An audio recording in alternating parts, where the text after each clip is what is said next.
the Nintendo Switch Pro. There's more Nintendo Switch Pro news. We covered some last time, but this time we got some news about the Nintendo Switch Pro. They did report it to be 4K, and it's going to be 4K docked, 720p handheld. You guys probably already know that, but what you probably didn't know is that there's going to be NVIDIA involved once again, because there was some news that NVIDIA has updated us with. There we go. Nintendo Switch Pro and Super Switch speculation announces NVIDIA is tipped to end Tegra X1 Miracle GPU production this year. So there's lots of news that NVIDIA's basically making a new chip. They're basically finishing production for their old chip, and we might get a totally new NVIDIA chip for the Nintendo Switch Pro. It makes a lot of sense. Nintendo and NVIDIA have, NVIDIA is fairly cheap compared to a lot of these more expensive chips, and the fact that NVIDIA has worked with Nintendo before, NVIDIA's used a lot of with like Android phones and whatnot, so I think it could work. Really, what do you think? Oh, I think people need to lower their expectations. Yeah, like this meme that they want like 1080p 60 frames per second. This podcast is personalized, is hosted by Pinky Culture and Dragon Queen.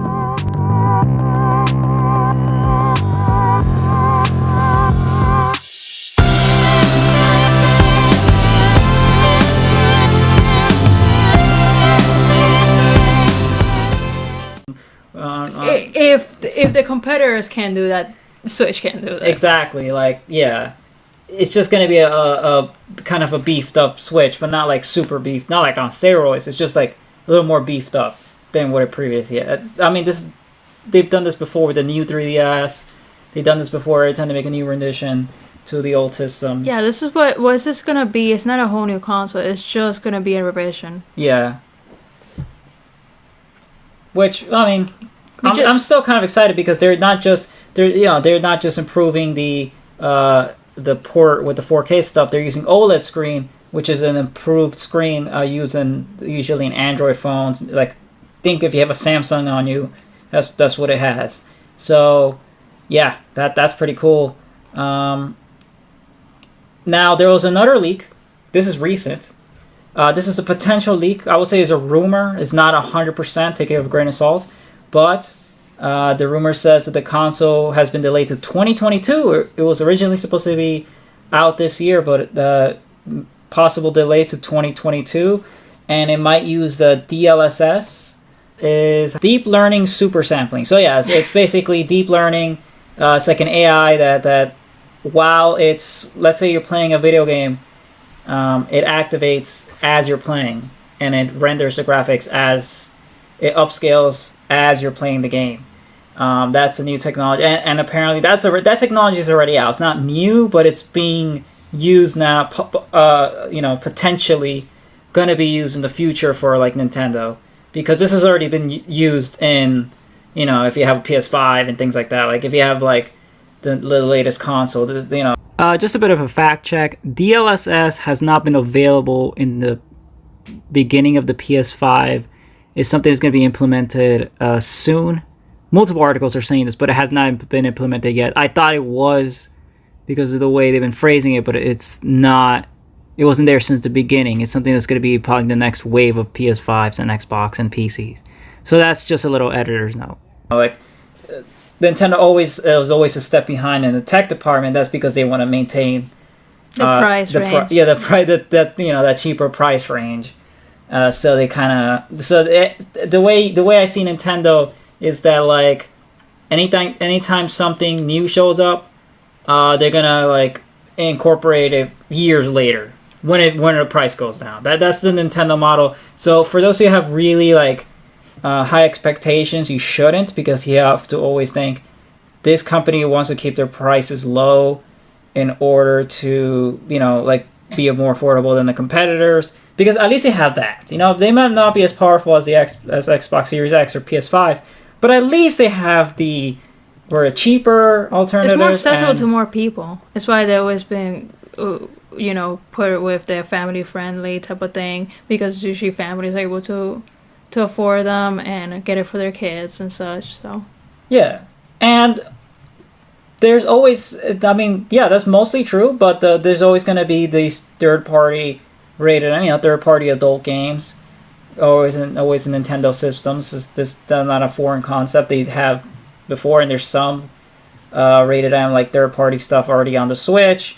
And because of this Pro rendition, I think there might be more. That's my theory. I think we're going to have more third-party because of the Pro having upscale everything.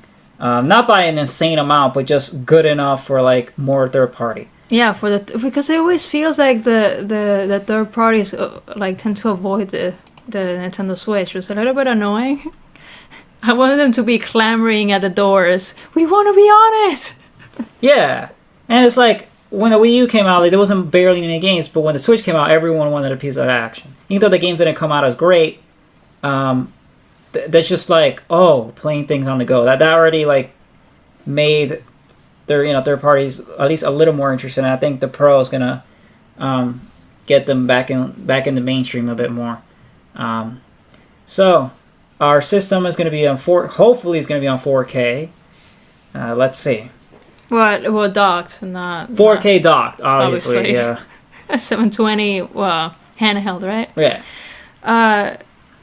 Anyways, another thing is that so if it comes out next year, they will probably have to announce at some point this year. Yeah. Which we don't know just yet. My theory is that there's going to be another Direct this year, and it's going to be announced. And then announced this year, and then released next year. I think that's fine. I think that makes sense. Actually, speaking of this, the Switch, because staying on topic, if they're gonna make a revision, they should also improve their OS. Yeah, I think they should. Because if you're gonna overhaul, not completely overhaul, but if you're gonna do a revision, like update the OS, give us some themes, live chat, improve the eShop. Yep. Yep. Give us the folders, add more folders, like just more customization. Like you said, themes.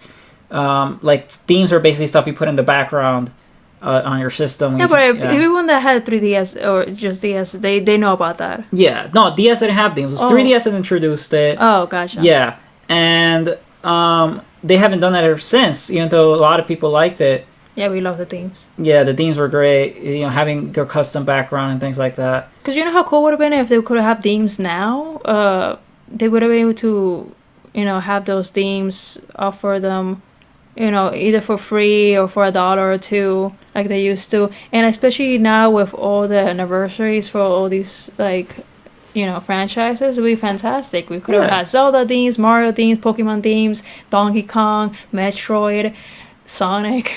Yeah, like they used to do that. They used to sell them for $1 or $2 each, and then every time like a major every time a new game comes out, they sell it with not with the theme. You could buy the theme separate. Like, oh yeah, by the way, you could get a theme for like $2.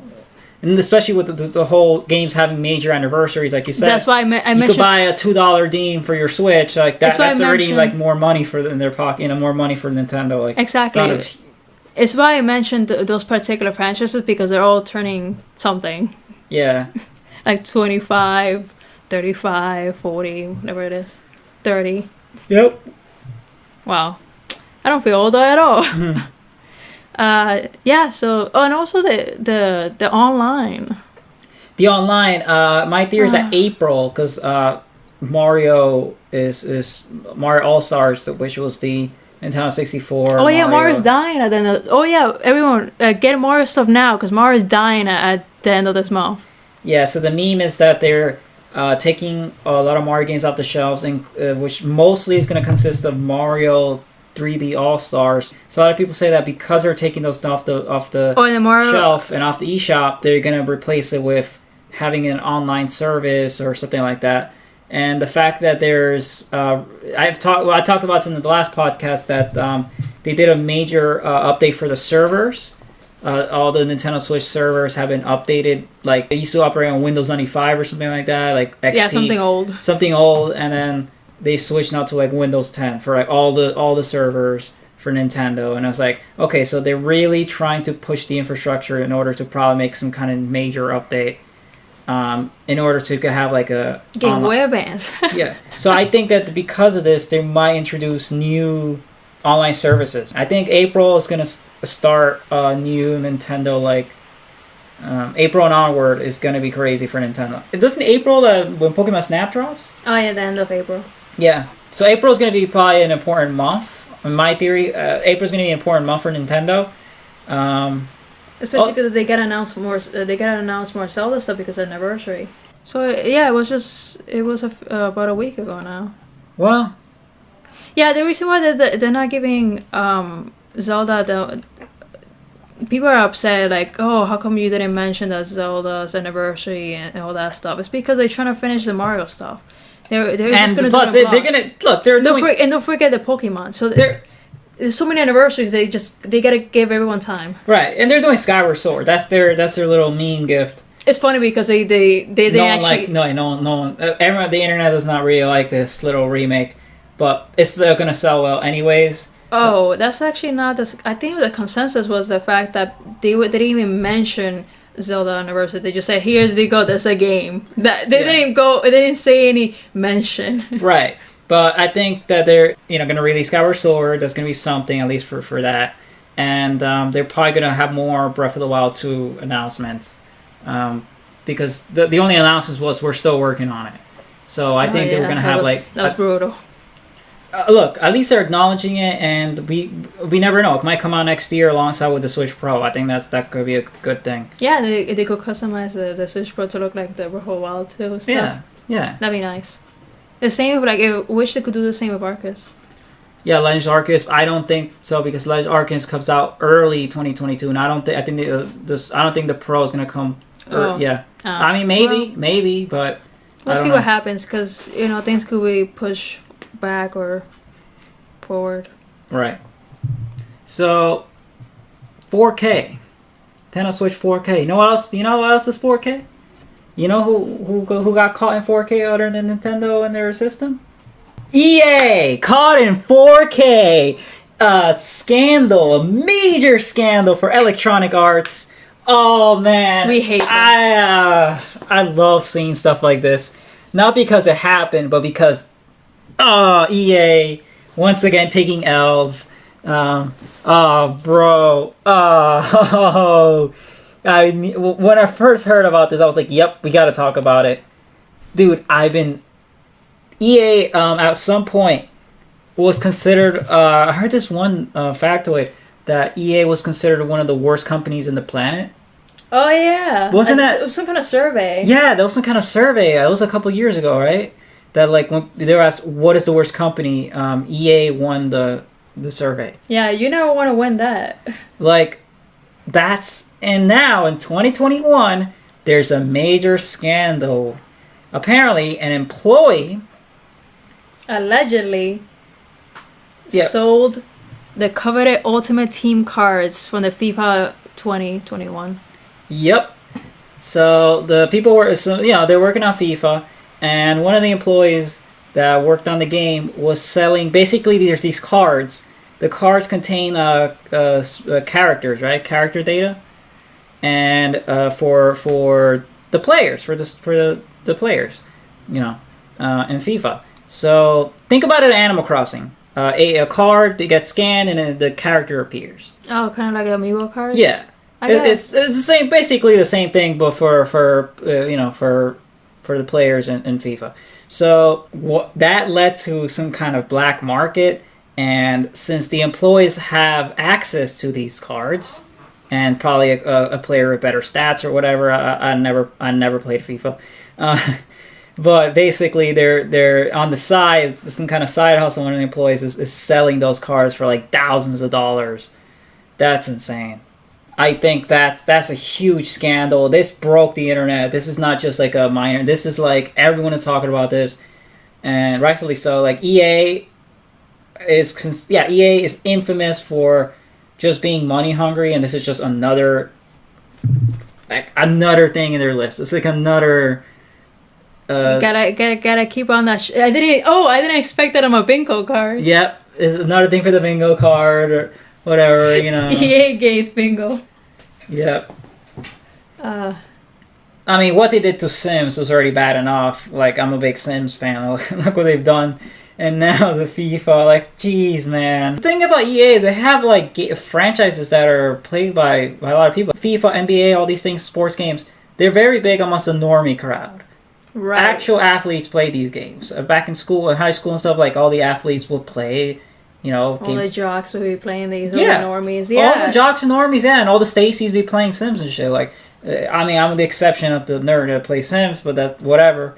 I mean, it could be. I mean, Sims could be a bit nerdy. Sure. Yeah, but the thing is, like, Sims is more popular with women, and it just ended up being that way. Oh, so because of the life simulator thing? But I still like playing it, and like seeing what they did to it, seeing what this company does, over and over, and just shady monopoly. And now we get to laugh at them after this EA Gate.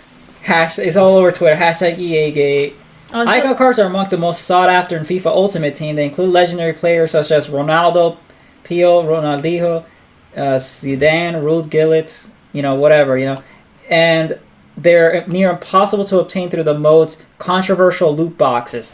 Oh man! So they also have loot boxes on top of everything. So of course you're selling the employees are gonna people are gonna be selling it for a lot of money. But the problem is employees doing it. That's already insane. Isn't that like illegal? Like, up to how far do we go with this? How far are they gonna go with this game? Wait, that's illegal. Yeah, exactly. How far are companies like this gonna go with the loot box with the gambling stuff? Yes.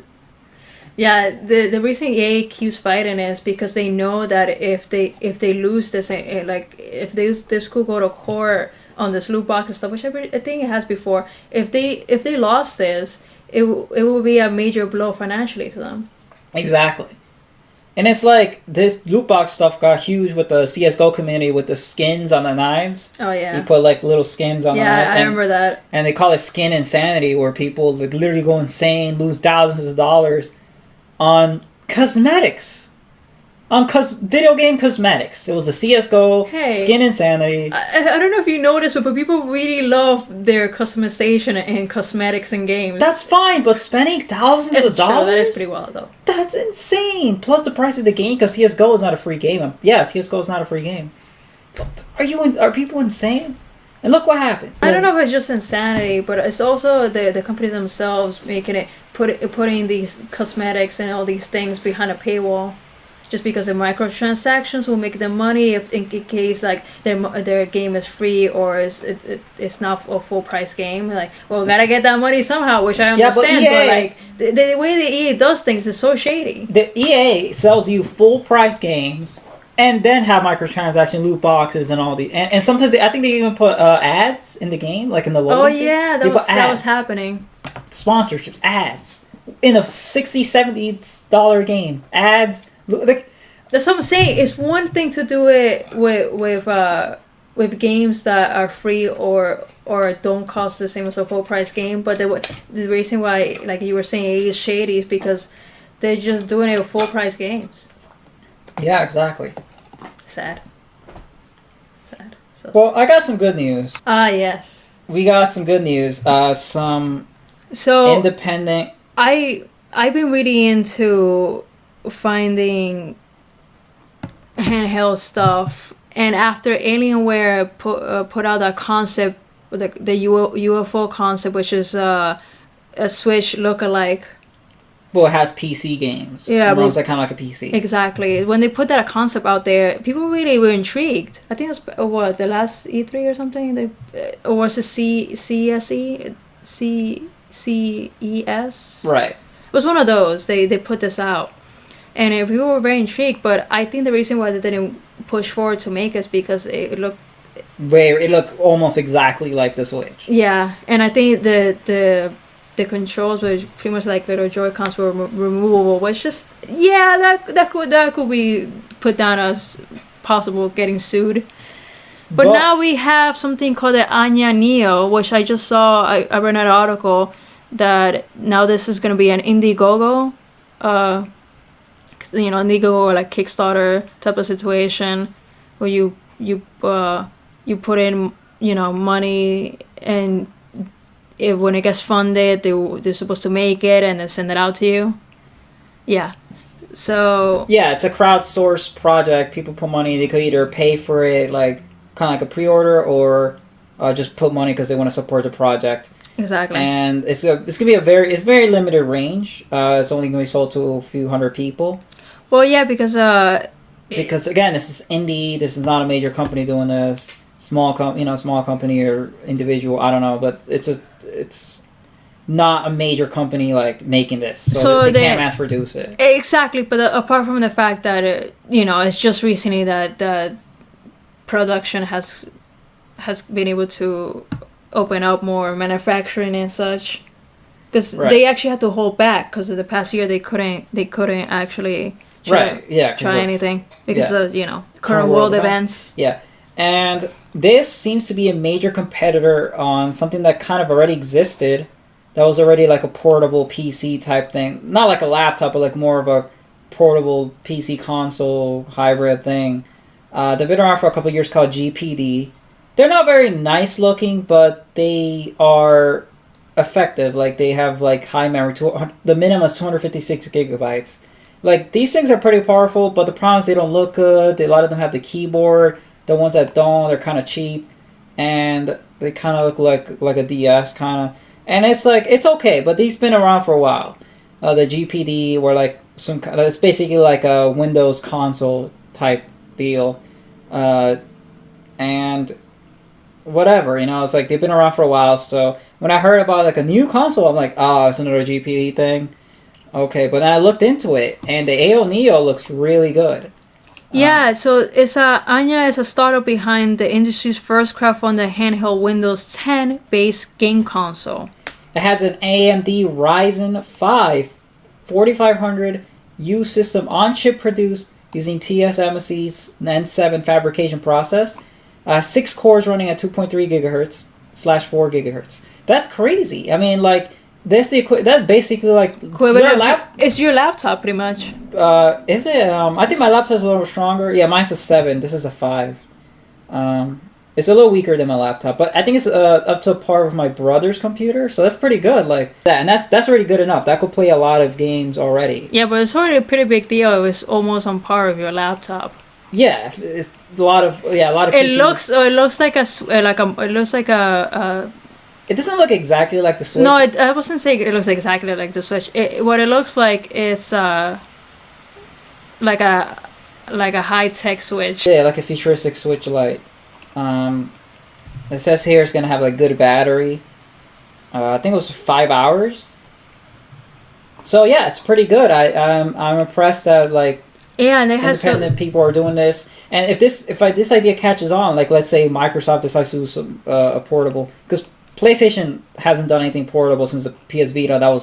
That felt like a million years ago. So yeah. At least in the tech world, you're done. After 10 years, like what's the point? So if you want prices, was it like $700, $800? Yeah. So there was 2 options: a 500 storage and a 1 terabyte storage.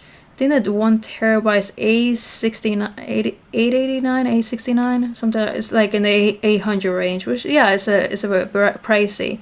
The other one, it was $789. Okay, but that is pricey, but it's a very limited item, and it's a new concept. It's like, it's not like the Switch where it has a limited like NVIDIA chip that's kind of like equivalent of like a tablet or a powerful Samsung. Yeah, because I've been following them on. This is like a legit computer console. We've been following them on Twitter, and I saw that the computer handheld. Yeah. So I saw that at the moment I think they could only make anywhere between 500 to 1,000 of them per. Right. So the production wise is gonna be a bit small. But I also watched a video of someone using a prototype, which is pretty cool.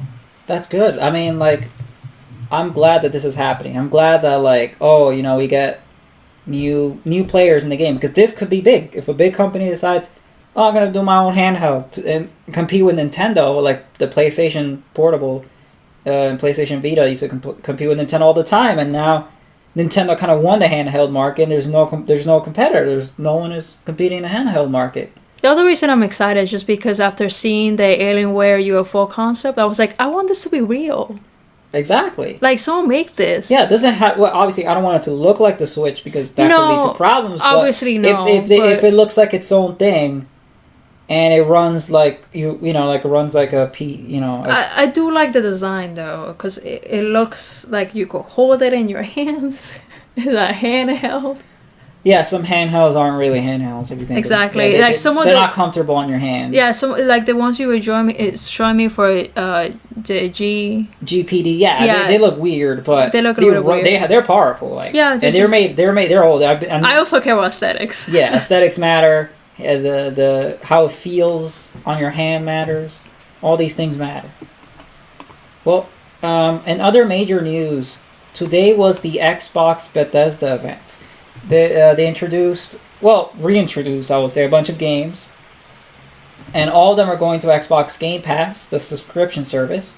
And I'm glad. Like I'm glad that I kind of like Game Pass. I don't have it, but maybe in the future when I get my own like PC and stuff, I don't have space for like a desktop. But and later on when we move, yeah, I'm gonna work on that. And I'm thinking of maybe getting Game Pass because 20 games from Bethesda have been shown in their presentation, and they consist of Wolfenstein Youngblood, Fallout 76, Elder Scrolls Online, Rage 2, Evil Within, Fallout 4, Doom 3, Doom 2. And the original Doom. And Prey, Doom 64. All the Dooms. Elder Scrolls Morrowind, Oblivion, Wolfenstein, New Order, Dishonored 2, Doom Eternal, Elder Scrolls, Skyrim, of course. Because it's, the Skyrim meme. Skyrim has to be on everything, yeah. Wolfenstein The Old Blood, the original Doom, as you said, Fallout New Vegas, and Dishonored. So these are games that obviously, a lot of you have already played, but the fact that they're going to be on Game Pass is awesome. I like the idea of the subscription because games have gotten so expensive. They're gonna be like $70 a pop soon. And the fact that okay, so instead of that we could just pay $10 a month to have access to several games.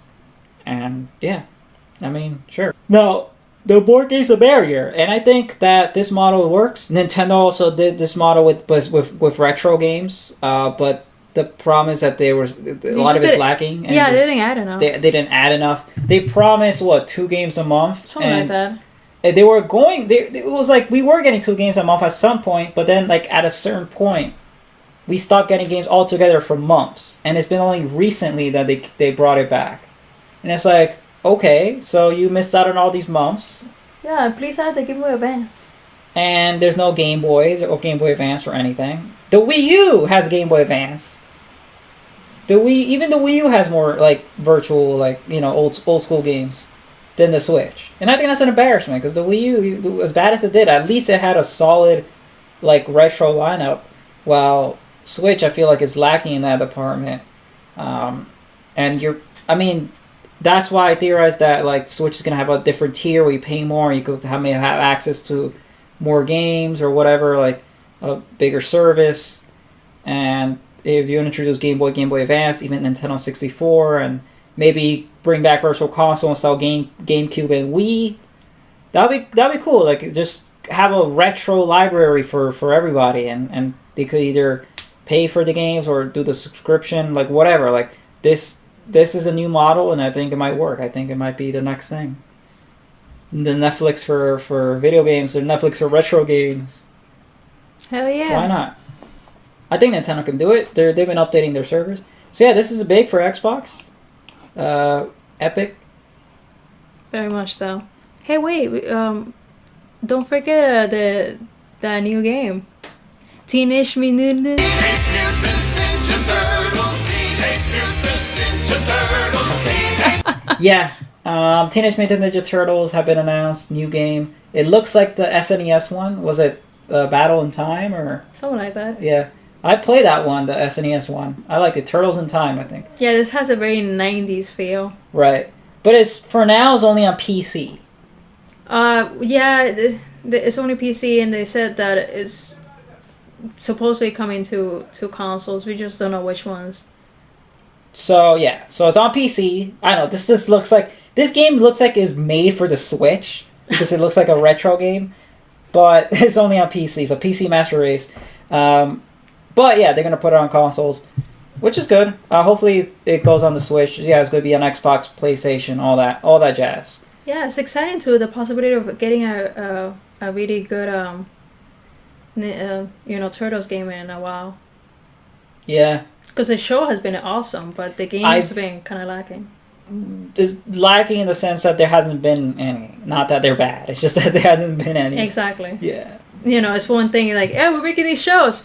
Well, can you make shows and make games with them? Well, the show. Well, look. Okay, this is how there was the Turtle TMNT from what, the 80s, and then they did one in the 2000s, which was darker, and then they did one in the 2010s. Yeah. Which is 3D animation. And they'd be great. I actually really like these. I like the 3D animation one. Yeah, it's reminiscent of the 2000s one more than rather the 80s, the cheesy 80s era.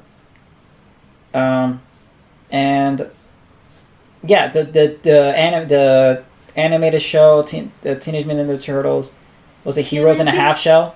Oh yeah, that was good. Yeah, that one was good, but the game is based more off the 90s ones, so.